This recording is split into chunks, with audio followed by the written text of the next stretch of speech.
So you're pretty sure you just broke your nose. Now what? Save this video for when you need it or for when one of your friends needs it. I can practically guarantee you're going to come back and look at this video at some point. I am a board certified practicing facial plastic surgeon, been treating broken noses for almost 20 years now. I'm going to tell you everything I do to diagnose and identify and manage broken noses. It can't substitute for your own doctor. You need your own doctor and their medical advice, but I'm going to tell you everything I do. So first off, how do you know if the nose is broken? Is it the bleeding? Well, no. Every time your heart beats, 40% of that blood goes above your collarbones. So injuries to the face, scalp, nose bleed briskly, routinely, even if there are no fractures. On the flip side, you can have a nasal fracture with no bleeding. So to me, the best indicator that your nose is broken is being able to feel a fracture, being able to feel a crack, or even more, see displacement of the bony section of your nose. The bony section is the top third or top half or so. So if the bony pyramid is literally shifted over to one side, your nose is broken. If you feel along the bony pyramid and you can feel an obvious gap, kind of like a big crack in the sidewalk, your nose is broken. If you can't see or feel any displacement in the nose, should you get an x-ray? Well, in my practice, I don't get x-rays. If everything else is okay, I don't get x-rays to see if the nose is broken or not. More on that later. So what do you need to do in the short term? You feel the nose, you can feel a big gap, you can see it shifted over, you can feel a step off, kind of like where the crack in the sidewalk, the two pieces of cement don't line up anymore. You can feel that they don't line up anymore. What needs to happen in the first day or so? Well, first off, if you've been hit hard enough in the face that it's broken your nose, you need to make sure there are no associated injuries, that the spine is okay, the eyeballs are okay, the brain is okay. So you do need to have a doctor check you up. If you've been hit that hard that you're at risk for nasal fracture, you are at risk for other injuries of these important structures. So when the doctor checks you, they're going to make sure that your neck is okay, your brain is okay, your eyes are okay. That can be physical exam, that could be imaging if they're really worried. But they also need to look inside your nose, because the nasal septum is a sandwich. It's got cartilage in the middle and it's got lining tissue, the pink slimy skin on either side. The cartilage gets its circulation, it gets its nourishment brought in and its waste products taken out by that pink slimy tissue that is touching it. If you get hit hard enough in the nose and bleeding begins on the inside of that sandwich, it separates the pink slimy tissue, the mucosa, away from the cartilage, and that cartilage can starve and die and your nose can collapse in the middle. So that condition is called a septal hematoma. Any competent doctor can look in your nose and tell if you have a septal hematoma. And if you do have a septal hematoma, that needs to be drained really in the first day or so to keep that cartilage healthy. So immediate term management of nasal fracture or suspect nasal fracture, I don't even really care about x-rays of the nasal bone. I'm looking for physical exam, looking inside the nose, is there a septal hematoma? And then basic medical exam, are the eyes, brain, and spine okay? Those are the things that I'm looking for in the immediate term management. So do you need to go to an ER for that? No, your primary doctor is usually fine for that, or your ear, nose, throat doctor or urgent care. That's usually pretty good. Next, let's say you actually do have a nasal fracture. There's a crack in the bone and it's been shifted over, it's been displaced. Well, that needs to be reset, it needs to be reduced sometime in the first 1 to 2 weeks. Do you want to reduce it immediately at the time of fracture? Generally not. Within hours of the nasal fracture, the skin starts to bruise, the tissues start to swell, and when I do a closed reduction nasal fracture, closed means I don't make any incisions, reduction means putting it back where it started, of a nasal fracture, the way we're doing it is we make the patient very sleepy. They should be in an empty stomach, just like all anesthesia, so we have to plan for it. Very sleepy, empty stomach, and just using my fingers and basic instruments, I shift the nose back over where it started.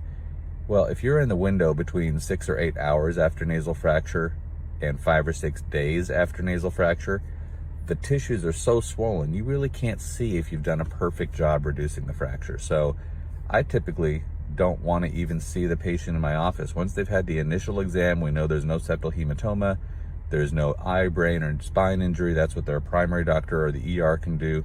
I don't even want to see them in my specialist office until 5 or 6 days after the injury, when the swelling has come down, so I can tell, is the nose actually displaced? Is there anything to do in a reduction? And then I want to do that closed reduction between 5 and 14 days after injury. At least 5 days the swelling has come down, but no more than 10 or 14 days, because the bone starts to fuse in the new position and we do have to re-break it to move it. So the sweet spot for having that closed reduction nasal fracture, 5 to 14 days. Now, what if you have a nasal fracture, but it's not displaced? The bone is broken, but the two pieces of cement on the sidewalk are still lined up with each other. We don't do anything for that. We just leave that to heal, because the nose is not attached to any major muscles. It doesn't bear any weight. It's not like your thigh bone. It's not like your jaw bone attached to the chewing muscles. A non-displaced nasal fracture is just going to heal right back the way it started. As a matter of fact, when we have a displaced nasal fracture and reduce it back into position, we're finished with a non-displaced nasal fracture, which we just allow to heal. So non-displaced nasal fractures, in my practice, we don't do anything for them. We just protect the nose, be nice to it for a few weeks while it heals. Now, let's say you had a displaced or non-displaced nasal fracture. The first day or so, you got your septum evaluated, your eyes, brain, spine evaluated. If it was displaced, it was put back into position, and now it's healed. Do you have to do anything else? In my experience, 80% of the time, a non-displaced fracture or a displaced fracture that's been brought back into position needs no further management.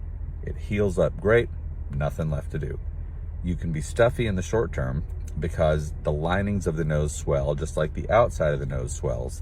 And as that swelling comes down over a few weeks, people breathe better. Usually 80+% of the time, the nose looks great, nothing to do. Maybe 20% of the time, especially after a severely displaced fracture, as the nose heals, it will overheal and create a bump or create a ridge or something like that. If that's the case, the solution for that is a rhinoplasty. And we don't do that rhinoplasty right away. We do that rhinoplasty at least 9 or 12 months after the nasal injury. Why is that? I want that bone to be really solid and predictable to work on. I want it to be completely done healing. I don't want it to be going through the changes that it can go through for the next many months after rhinoplasty, after nasal fracture. And then I do this super finesse operation, but it's still changing and I get a bad result.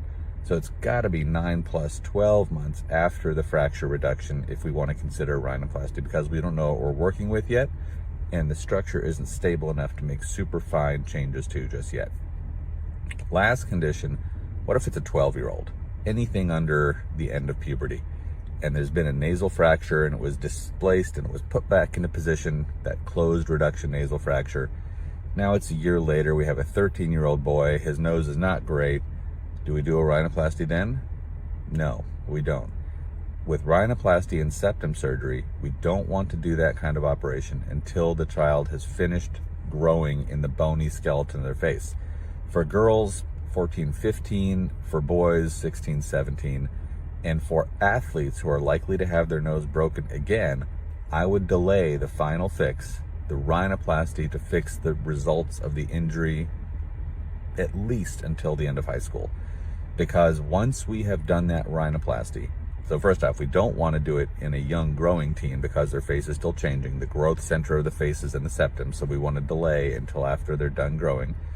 But two, we want to delay until after they are out of their high school sport. Because if it's a sport that is high risk for fracturing the nose again, and we have spent our one primary rhinoplasty card, that's the single best time you can get your nose done, is the first time. If we've done that, and they're 16 years old, and then they play 2 or 3 more years of competitive high school sports and break their nose again, well, the chance that they get a really beautiful repair that's going to last them their whole life goes way down. So, in a summary, in the first day or so, need to have brain, eyes, spine evaluated, check for septal hematoma. In the 5-day to 2-week window, displaced fractures need to be reduced, and that's it's a 5-minute operation done under a quick anesthetic.